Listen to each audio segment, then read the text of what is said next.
Slide up. Uh-huh. Okay. Is that enough? A little more. A little more. Oh, okay. All right. Oh. Peace. Yeah. I said, oh, Okay, 1 second. Technical difficulty. Okay. Oh. Oh, yeah. We're together Yes. everywhere. Okay. All right. Welcome to episode 40. The big 4-0. Yes. Happy New Day. Our show is now a grown show. It's to move out of the early stages into official adulthood. Yeah, 40 is the number of transformation. The transformation. Okay. Transformation. Mm-hmm. Yeah. And then you think of the 40 days and 40 nights and everything that happens in between there. And oh, yes. Absolutely. That can happen and how much has shifted upwardly with us in 40 episodes, 40 days of dedicated time to this show and to each other for the show. Absolutely. Absolutely. Hey, all right. Welcome to Happy New Day with Ari and Jay. We appreciate your tuning in for today. Yes, absolutely. We have a show that's quite interesting. Yes, indeed. So we're talking about how health and wellness runs in our family and the role that genetics play in that. Yeah, and so often we hear people tell me about, diabetes runs in my family, hypertension runs in my family, name a disease, and they tell me, well, my mama had it, and my mama's mama had it, and my grandfather had it, and my sister had it, and when you really think about it, it's like, yeah, y'all did have it, but what was it that was really, what is it that really runs in your family? Yeah, because when you look at genetics, a lot of times folks use that as a cop-out. Actually, technically, granted, that's what the doctors tell you. I get it. But what they don't tell you is what's really passed down is health habits. That's what runs in your family. Who taught you how to eat? Who taught you when to go to bed? Who taught you how much TV to watch every day? Because, toxins come in many different forms. Who taught you to listen to the music that you listen to? Who taught you your hygiene habits? Yeah. Who taught you how to keep your space? Who taught you how to maintain your environment around you? All those things are reflections of learned behavior. We come into this world perfect in every sense of the word. If we do come into this world, those that do come into the world with some sort of defect, or usually that's a sign of something that went on while the mother was pregnant. I know a lot of folks hate to hear that.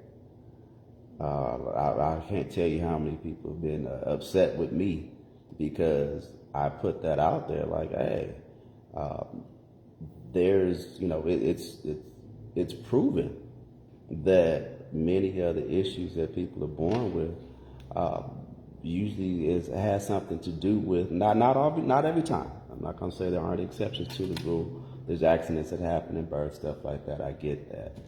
But a lot of times when children the fetus doesn't develop at a normal rate or up to a normal level prior to birth, usually that's a sign of some sort of mineral deficiency, vitamin deficiency, some sort of deficiency of enzymes or whatnot that were going on in the womb, or stress that was going on during the pregnancy that's reflected in the baby once the baby is born. And if I may get in here real quick, even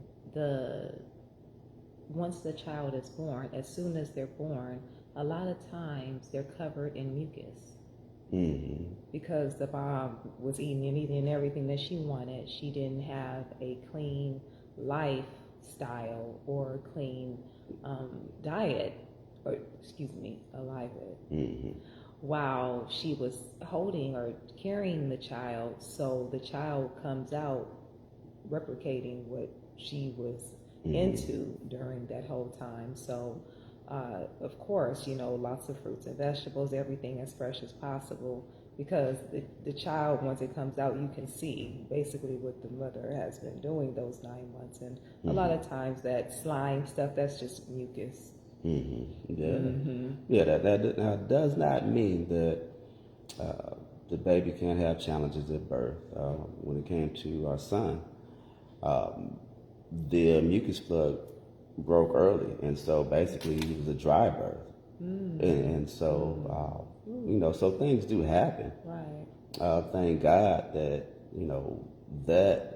his mom's health habits were at a stage where all she had was fruits and vegetables throughout pregnancy. All she had was holistic herbs that she was taking as prenatals, because a lot of the be aware of a lot of the prenatals, especially that they prescribe to mothers in the community, in the hood.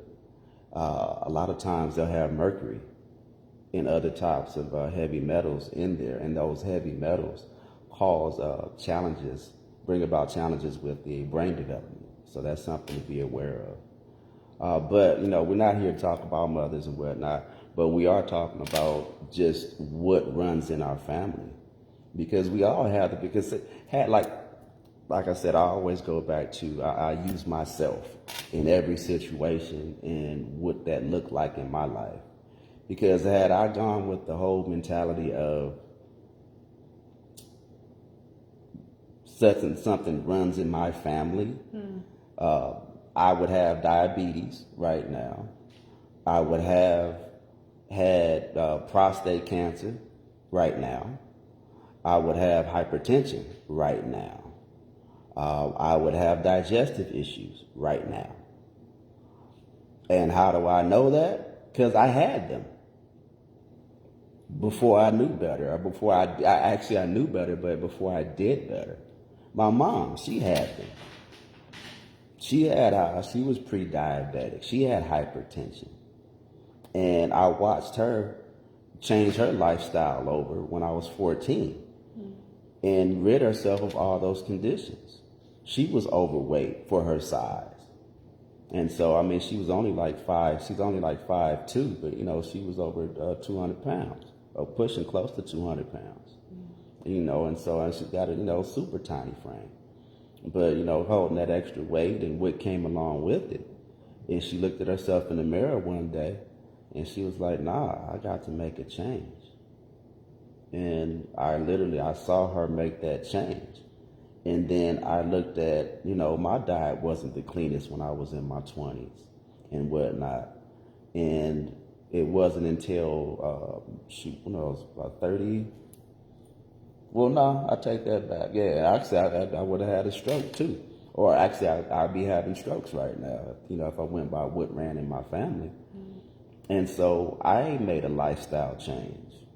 When I was diagnosed with early stage prostate cancer when I was 32. So, I'm not telling you stuff that, I'm imagining it. What changed in my life was I made a strict choice to moderate my diet. And then I started to, once I got my diet in line, I'm not saying you have to be a vegan or whatnot, but just clean your diet up. There's ways to do things. If you're going to eat the meats, understand the meat that was here 40 years ago isn't the meat that they have today. You've got to make sure if you're going to do meat, the challenge with the meat is I didn't stop eating meat because of the toxic levels back in the day. I stopped eating meat because of the challenges I had with the digestion of it. And so, because it takes a long time, it's hard on your body. It takes away from your energy. And so, I thrive on being energetic. I thrive on having a high energy ceiling. Actually, I thrive on busting through any types of energy ceilings. And so, when I really look at the grand scheme of things, that making that choice to not be like the rest of the folks in my family, because that's what ran in our family was poor eating habits. What ran in my family was just poor lifestyle habits in general. I mean, I love my family, but things that were passed down from generation to generation, it was, and I look at it play out in each generation. And I'm like, and the thing is, it's sad, but it didn't have to be that way. And it doesn't have to be that way. And at some point, we have to stop, break those cycles. Because a lot of it, I don't like going back to slavery and all that. But the thing is, I came up eating pig's feet and ham hocks and thinking that was a delicacy on the 4th of July. I came up, eating like my dad. His idea of what a balanced meal was this big old gigantic steak that took up 3/4 of the plate with a little thing of potatoes and a little thing of corn. And, and some bread, a big old piece of bread to sop up the grease from the steak. And I modeled myself after that because he was like, this is a man's meal. And, he's just going by what he knew. I don't blame him. He's just going to eat because who teaches us how to eat? Our parents. That's how we eat at home. And so, we're looking at them, I thought my parents was, they was God to me. Absolutely. Yeah. And so, but when you know better, you got to do better. Because I look at, his health condition nowadays, and I'm like, nah, I don't want that for my life. Yeah, because he had prostate cancer. My grandfather had prostate cancer. My mom, she had hypertension. She had diabetes. My grandmother's, she had breast cancer. I only want to go into my cousins and the issues that they were having. That once they got into their early 30s, mid 30s, early 40s. And so, then we talking about digestive issues. This stuff just goes on and on and on. And so when people start telling me, the challenges, explaining to me the challenges they have, and the first thing they go to is, oh, well, my mama had it and my grandmama had it. I'm like, nah, that mean that you have to have it. Yeah. The funny thing is that the doctor will point you to a family member. One of the first questions is, who else has this in your family? I remember because I was diagnosed with MS 21 years ago, and the first thing that they asked, well, who else has this in your family? No question about diet, no question about no question about eating habits or anything. And being 18 at that time, it's like, okay, well, and actually who else had MS in my family was my grandmother's sister. That's a reach. It's not immediate, but it wasn't like, okay, it's your mom or it's your dad or it's your sister. No, it was a great aunt. And they pulled that, okay, well, that's the reason she had it, because she had it. No, that wasn't the reason. And, even being on the protocol now to heal this that I am moving through, it has nothing to do with anybody else but my decision, just as you had a decision to make, and holding on to genetics, it can be a crutch. Yes. It can be an excuse to hold on to a lifestyle that doesn't serve you. Ooh. You know? Yes. And it's true, and it's easy. Like, oh, okay, it's easy to hold on to something. Okay, because I'll even go there. Misery loves company. So if all of us have diabetes, then we can all sit down and talk about having diabetes. Yeah, but be that one. Go ahead. Yeah, absolutely. Be that one that, what do we call it, a change agent? You know, the one that steers a little different. And there have been other family members in my family who have since been diagnosed with it. And I'm like, you don't have to hold it as true. This is not something that I even say that I was diagnosed, but that's not something I walk around talking about I have. You know, never own whatever the doctor gives you, you know, and that is your power. Yeah, own the solution. Check. Yeah, that's Hold what you on, want to own. let me get all my sound equipment. Yes. Yes, own the solution. Own the solution. Own the solution. That's what we must do. We must own the solution. Because once I started holding myself accountable for everything that exists in my life changed dramatically. Because it's easy to be like, oh, well, this happened to me, and that happened to me, and this happened to me. No, I made the decision. It's based on something I'm doing or not doing that brings about whatever exists in my life. And you're worth doing the research. You're worth doing the investment. You know, in order to get into the protocol that I'm on currently, I had to put down rent for it. You know, like it was worth the investment, and I am in a space where I'm able to dedicate the time and the effort to clearing up the things that have been passed down to me by way of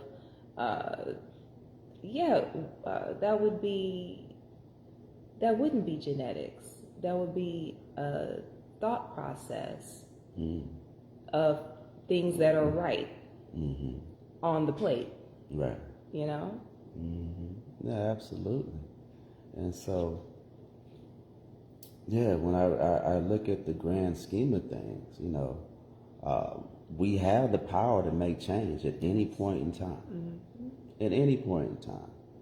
If you look at your life today, you look at your health conditions today, you look at where you are today, and you're dissatisfied in any way, shape, and form, you have the power at this very moment to make that change.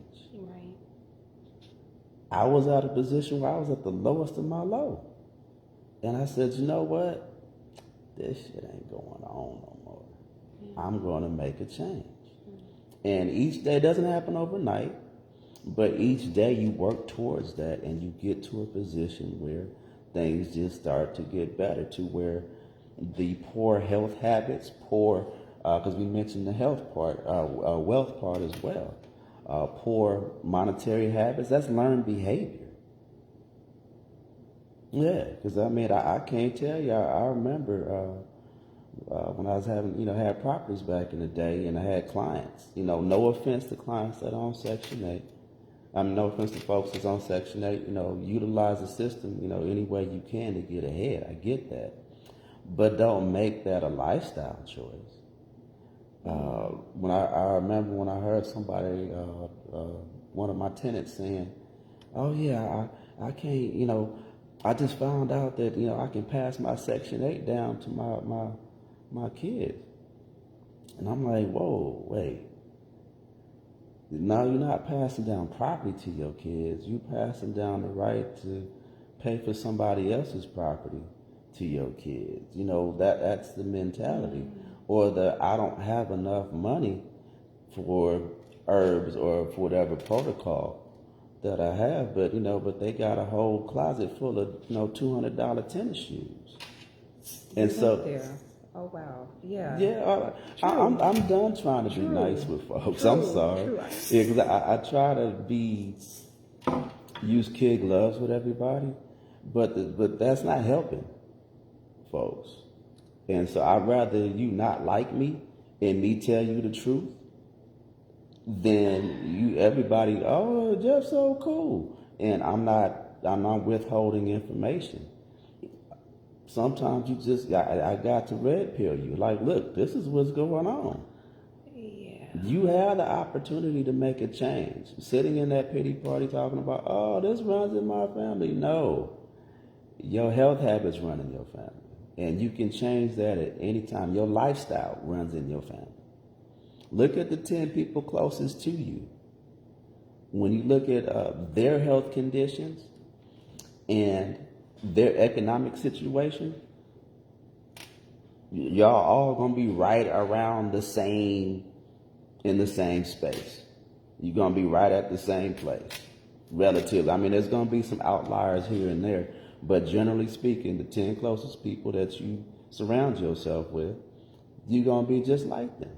So guess what happens when you were growing up? You was around your mama and your daddy. If you're lucky enough to have both of them with you, but surely one or the other, or whoever your family unit was coming up, and that's where you learn from. That's where you learn from. And I thank God my mom gave me all that wheat germ, and she was changing her life over, and I was just making all these faces and aloe vera juices and growing aloe vera plants in the front yard and rubbing it on my skin, and I was sitting there like, ugh, it's slimy. And then looking up a couple days later, and the wounds was healed, and I was like, oh, wow. I thank God that she looked in the mirror one day and was like, I'm not going to do this. Because she looked at my grandmother. My grandmother had hypertension, and then she started seeing that. She started off with 1 pill, then 2 pills, and 3 pills. And by the time my grandmother got into her 40s, early 50s, she was on like 10 different medications. So you would say that for sure, because health is wealth, we speak on legacy, and your mom imparted that in you. Yes. She was That's a legacy. My mama was a change agent. I mean, she had some things that she needed to work on her mental health side, but she was a change agent for health in our family. Mm. She sowed the seeds. I love my mama, man. She,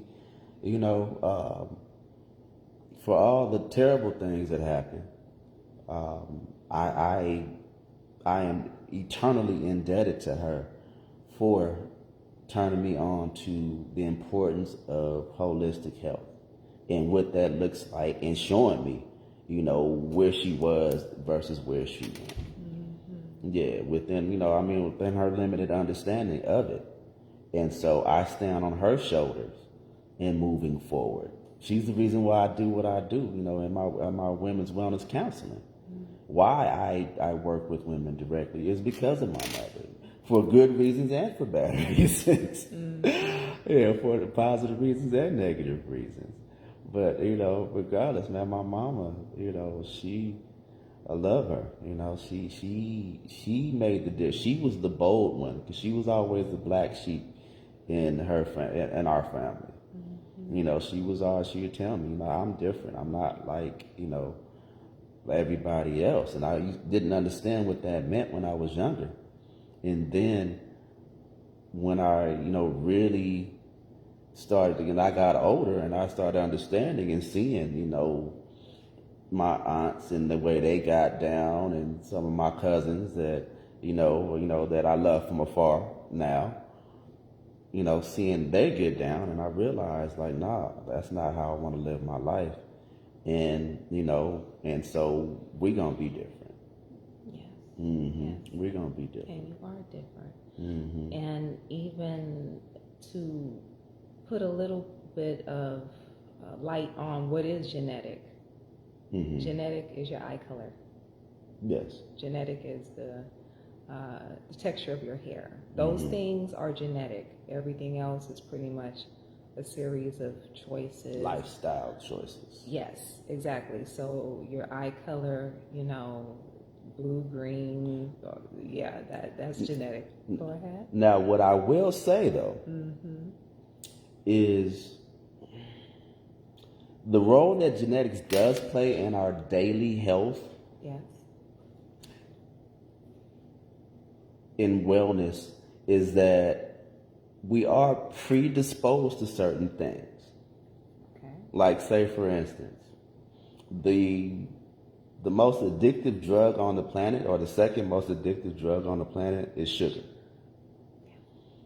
Now, one person can take some, have some sugar in a drink or something like that, and, doesn't faze them. Another person can have that same amount of sugar or that same drink, and boom, now that child is identified as having ADD because they're running around and they lose all concentration. Mm-hmm. So there is a role that genetics does play because it leads to how different things affect us. But if you know something affects you, but these things are typically negative things. So sugar is not good for us. I mean, high fructose corn syrup or whatever, sugar variant that they have or produced in some lab, that's going to tear you up. Just because it doesn't affect you as quickly doesn't mean that it's not poison. Like milk or dairy products. Oh, well, just because, every time that you drink some milk or have a dairy product, you're not running to the bathroom having, what do you call that? Blowing up the bath. I'm not going to start. Bubble guts? Not having bubble guts every time you eat, have some dairy doesn't mean that it's not affecting you. Just because it's not killing you, you're not exemplar. You're not showing the signs in some drastic form, like right away on the spot, doesn't mean it's not affecting you long term. Mm-hmm. Yeah, it doesn't mean that it's not, because what we do, everything we do, it's either one or the other. Either it's benefiting us and extending our life, or it's taken away. Period. And you have to look at that. Every time you put something in your mouth, every time you look at something on the TV, every time you look at something on social media, every time you listen to some kind of song with a low vibration or high vibration, everything you do in life, whatever you read, whatever your dominant activities throughout the day, you have a choice to either prolong your life and benefit your life, or kill yourself. It's either going, just because what is that? I started seeing cyanide and stuff in some preservatives, or arsenic, rat poison, and even like the chlorine in the water. The chlorine in our public water. Just a little chlorine. It's not enough to be lethal, but does that, so a little bit of poison over time, they want you to drink this. They want you to bathe in this stuff. Yeah. Let's see. More. All right, what's up, brother? How you doing? I said, according to genetics, the men in the family, hair stops growing and begin to bald around the age of 30. To disprove, I changed my lifestyle and how I eat, and began my lock journey to disprove it over and over. Yeah, absolutely, brother. Good absolutely. Yes. Genetics, belief versus choices in lifestyle. Absolutely. As a matter of fact, man, thank you, brother. I appreciate that. Our chief herbalist, Forrest, when he turned 50, he started growing his locks. And he used MSM sulfur, and he had male pattern baldness all his life.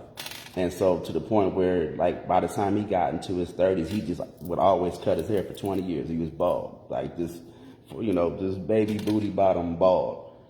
And when he turned 50, he started growing his hair out. And his hair is down to his butt now. But locks, he grew locks down to his butt. And he'd shake his hair around, and so yes, that's facts. Because once he learned started altering his diet, and then added some herbal supplements in there to clean out and start detoxing, basically clear out the hair follicles, so he had a fresh bed for the hair to grow in, scalp wise. His life changed. So yeah, absolutely. We all have the power to make change. We all do. And now the thing is, do we have the willpower to get that done. Because that's a whole nother discussion when we talk about the will overcoming the subconscious, or overcoming the subconscious. Yeah, overcoming the will, overcoming the subconscious. Because I don't know if you're all aware of it, but by the time we turn 35, 95% of what we do, the way we function, the way we flow in life, is on autopilot. It's based on our subconscious. So we're not even aware of half the stuff that we do. And so by all means, people, please don't beat yourself up if you're having a challenge making a change. The reason why most diets don't work for people over 35 is because, or just lifestyle changes, people have difficulty doing them, is because the habits that they formed in the first 35 years of their life are hardwired into their systems. And so your conscious mind is how you make a change, by inputting new instructions and making those new instructions become part of your subconscious. That's how, but that takes time. There's a whole lot of, well, not a whole lot, but there's steps to it. So to wake up one day and say, I'm just not going to do it. It's rare that somebody can do that. I'm just going to quit cold turkey. Like, no, usually it's like a progression, a day, 2 days, 1 meal, 2 meals, that type of thing. And then you end up, once you get to doing things, anything over 21 days starts to become habit forming. But even then, there's still things on a cellular level, on an energetic level, that need to be put into place, on a spiritual level, that need to be put into place to hedge against whatever it is, whatever challenge you were dealing with. Like, say, for instance, myself, I did a detox in combination with my spiritual work. And that's when I finally broke away from my addiction, my emotional addiction to food. When I started doing the shadow work, that's when I broke away from a lot of, I would go through bouts of depression and stuff like that. And once I started, clear myself of the past traumas and dealing with them head on, then I was able to move past that. So, I mean, does that mean every day I'm happy and bubbly and life is great? No, but at least I know that if I'm triggered by something, I have an understanding or an understanding of where it's coming from. And then now that I know better, I do better. True. Because the thing is, self-mastery is everything. A lot of times folks get to that point where, they hit a certain age and I know it all. Like, man, once you think you know it all, you just became the biggest fool on the planet. Or it's a downhill situation. Like, oh, I'm getting old. Don't do that to yourself. Oh, yeah. No. How old are you? I'm 5. Okay? No, you are how you feel. And it's not age that makes you old. It's actually getting old. And that is part of degeneration. That's where your age really lies, and how you're living. Yeah, lifestyle habits make you old.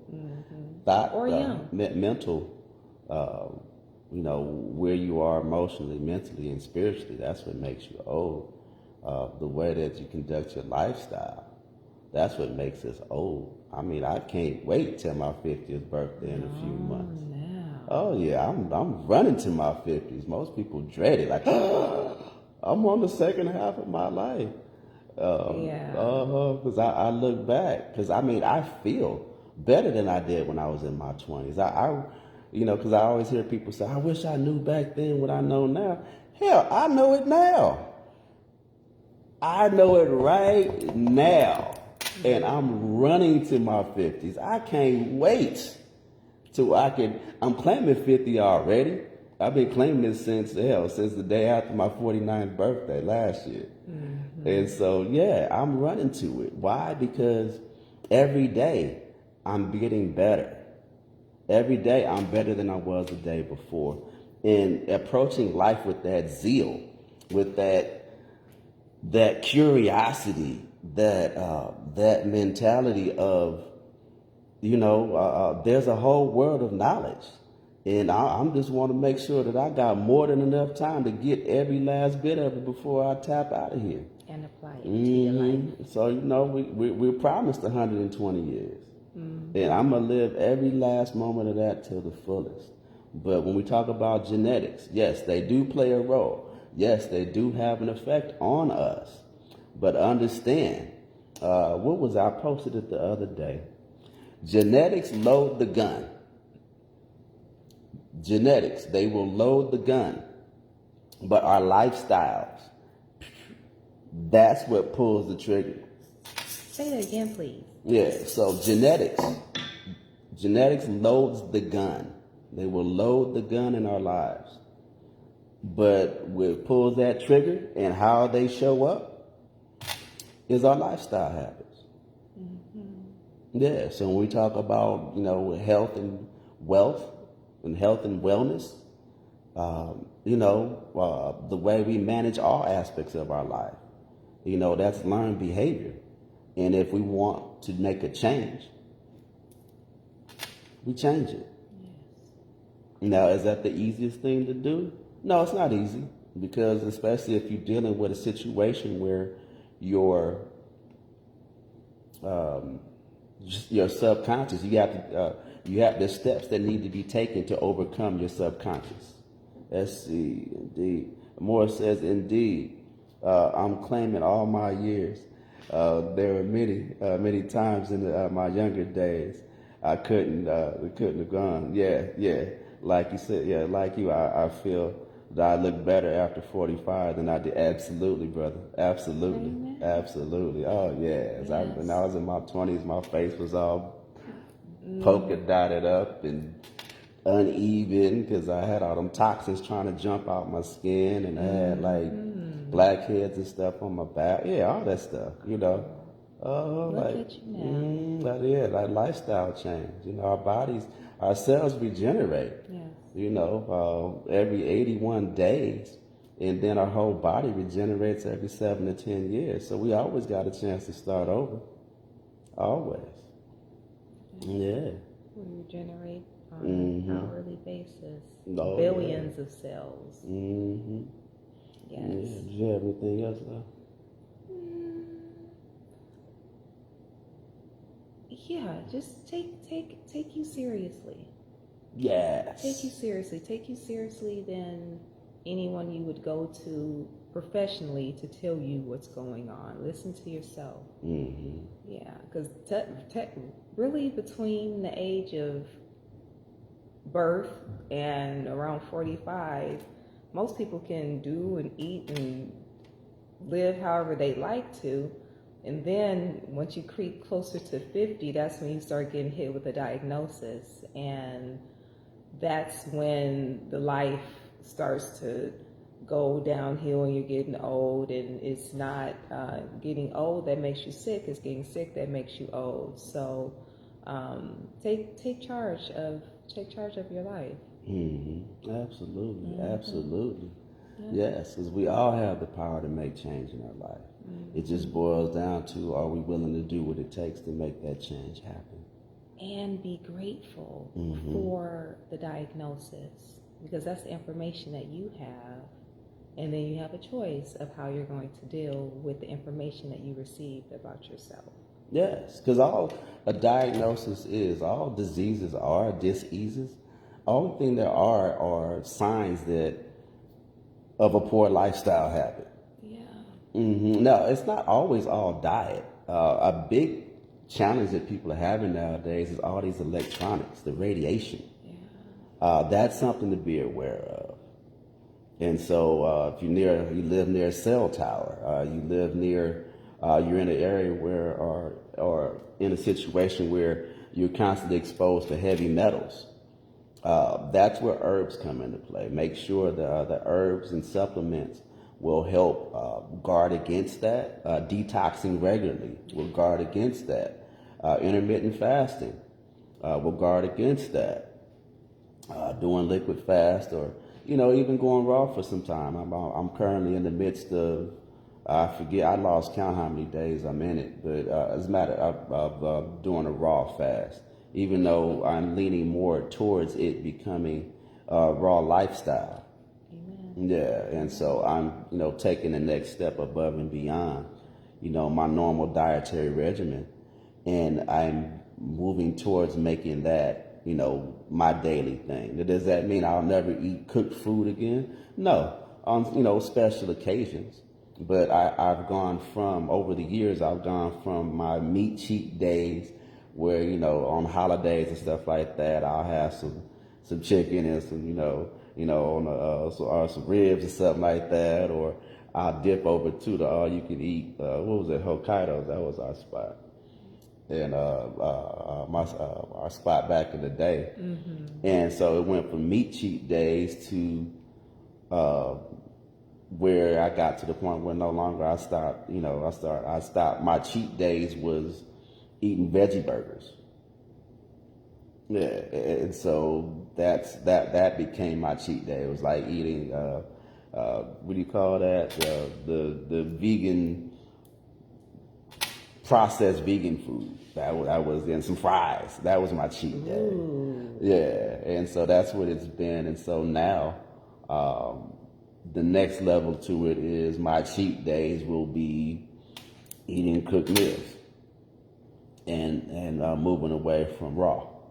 And so, yeah, if you see me out at a restaurant or something like that, yeah, I might have a cooked meal. Yeah, I'm not going to a restaurant to pay $30 for no salad. I could do that at home, and it'd be way better anyway.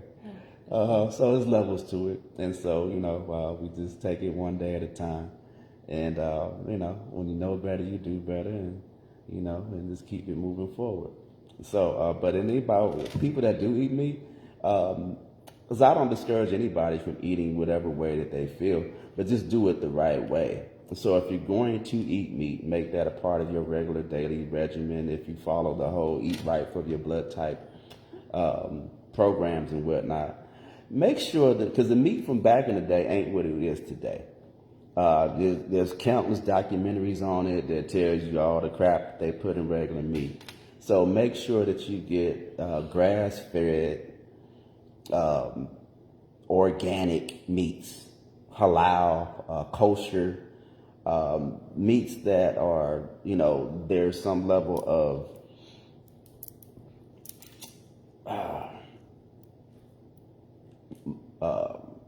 overseeing that the meats that are presented are actually meat that's edible or suitable for human consumption. Because anything that's got GMOs in it, genetically modified, you keep eating those genetically modified foods over time, it will genetically modify you. And when you start looking at all the problems that folks have, I mean, we're supposed to have all these, what do you call it, scientific breakthroughs, and, we're supposed to have, all this new knowledge and, medical accomplishments, but people are more sick now than they were back in the 50s. Why is that? Why are there more diseases today than they were before, Mm-hmm. And so if that's the case, what's changed? And it's the way that we eat. It's the way that they're processing the food. So stay away from processed foods. I know they're quicker. I know they're convenient, but guess what? They're killing you.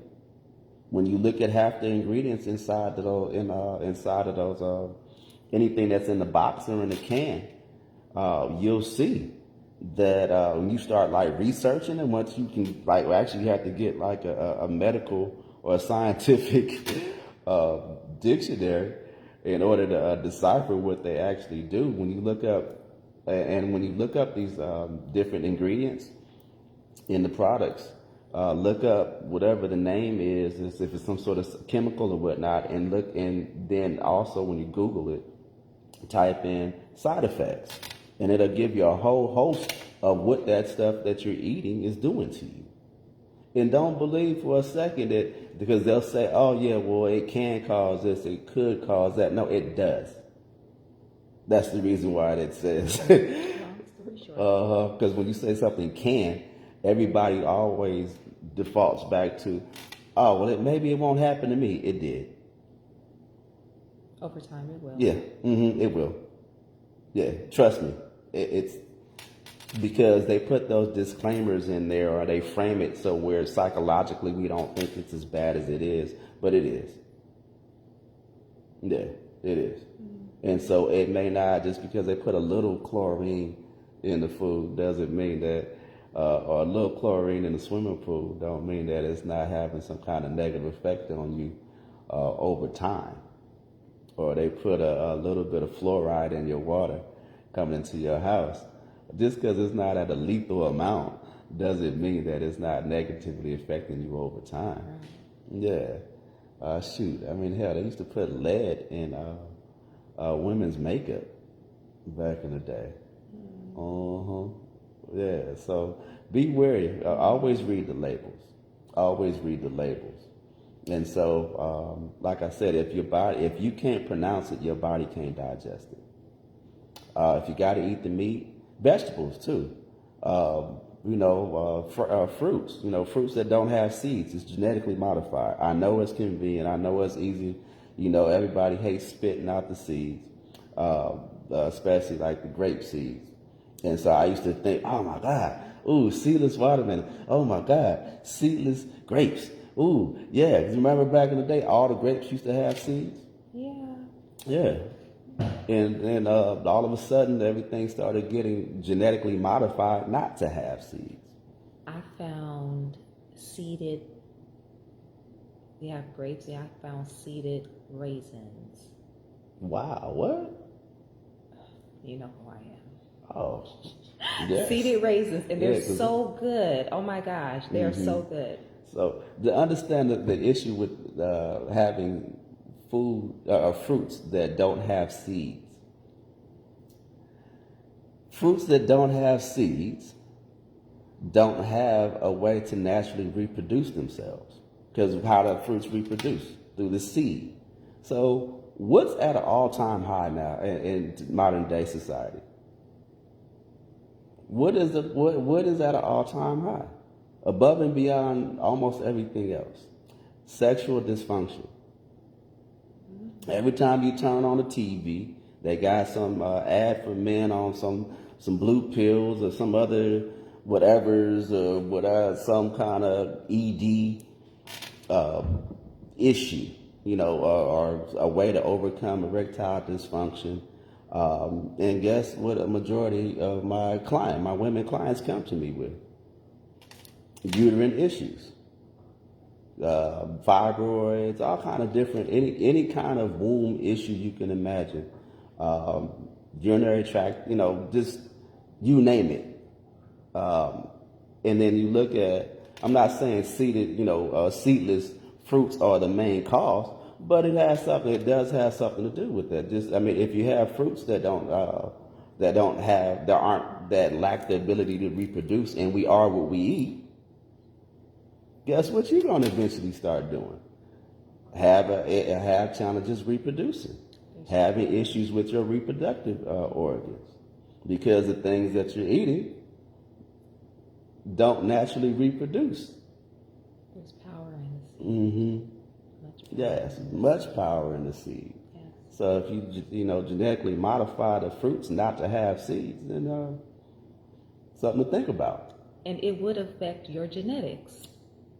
Yeah, because over time. Yeah, because it affects how your genetics display, how they're portrayed, and so we're all predisposed to certain things. That is something that runs in our family. What we're predisposed to, but how our bodies respond to them long term, that's lifestyle choice. Because we don't have to live in that.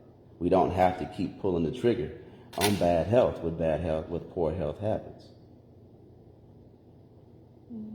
Yeah. So I know this might not be the most upbeat show that that we would normally have, but sometimes we just got to have real conversations because I hear it all the time.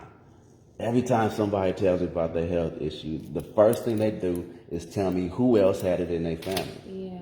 Now I'm like, I don't give a damn about who had it in your family. Only thing I care about is what are you doing to fix it. Yes. What I do care about is what you learned from them that you're doing that's causing your genetics to reflect in that way. That's what I care about. But as far as like, oh yeah, well such and such had, and going down a list of everybody that had it, I can care less about that. I care about is what poor health habits were passed down to you that you're incorporating in your daily lifestyle that's causing that. What are you doing to shift it? Mm-hmm. Now, there's also a few other things that can take effect, and that is trauma and energetic issues or energetic challenges, and blocking of energy. If you want to deal with it from a metaphysical standpoint, I don't go into metaphysics all the time publicly because a lot of times folks ain't ready for that, and so I typically focus on the health aspects, like on the cellular level. But if we want to go into the energy body level and the light body level and the connection with the Most High and our energy body, and not being in alignment with our energy bodies, then that's a whole nother discussion that we'll save for another time. Yeah, and so, but just on a general lifestyle level, we have options. Yes, we do. Yeah, we have options. And so, whatever you do, choose wisely. And don't play the blame game. Yeah, don't play the blame game. Or be a victim. Because that's the easy way out. Yep. To understand that, if you're going through something, you can make a change. But you really have to make a concentrated effort to do so. And then understand, if you own something, you're doing, some sort of you're on a diet or a live it, and you fall short, guess what? You always have tomorrow to do better. Get up and dust yourself off. Don't beat yourself up. Don't be like, oh God, I fell off the wagon. Because understand, especially if you're over 35, 95% of what you're doing day in and day out is a habit. Learned, it's hardwired into your system, and so you need to create new brain dendrite patterns that will create the new habits so replace the negative lifestyle habits with positive lifestyle habits. And so that's the thing, because like just stopping cold turkey, it takes some real, solar plexus energy to really govern that and make that a thing. But if you do replace the negative lifestyle habit with a positive one, now it doesn't feel like you're missing anything.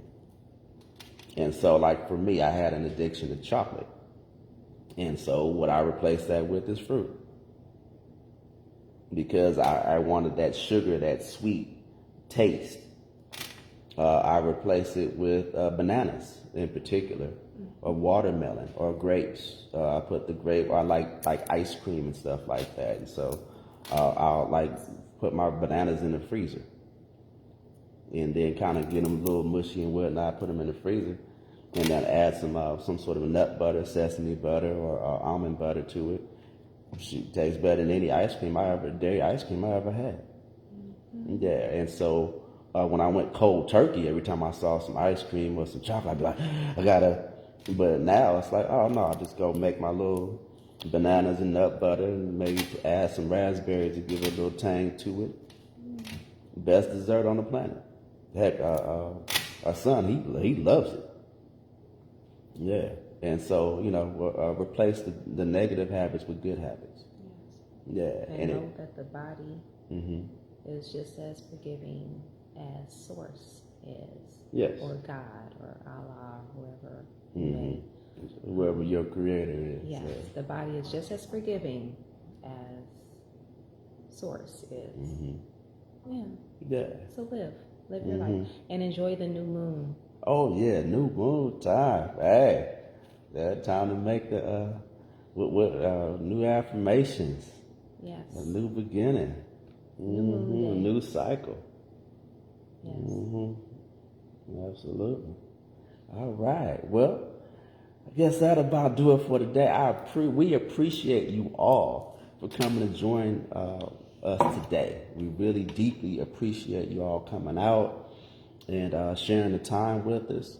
If you feel this message could be beneficial to anyone, please, like and share, or love and share, or just share. Share with somebody you love. So with that being said, I love you. I love you too. Oh yeah. And we love you all. Peace and blessings.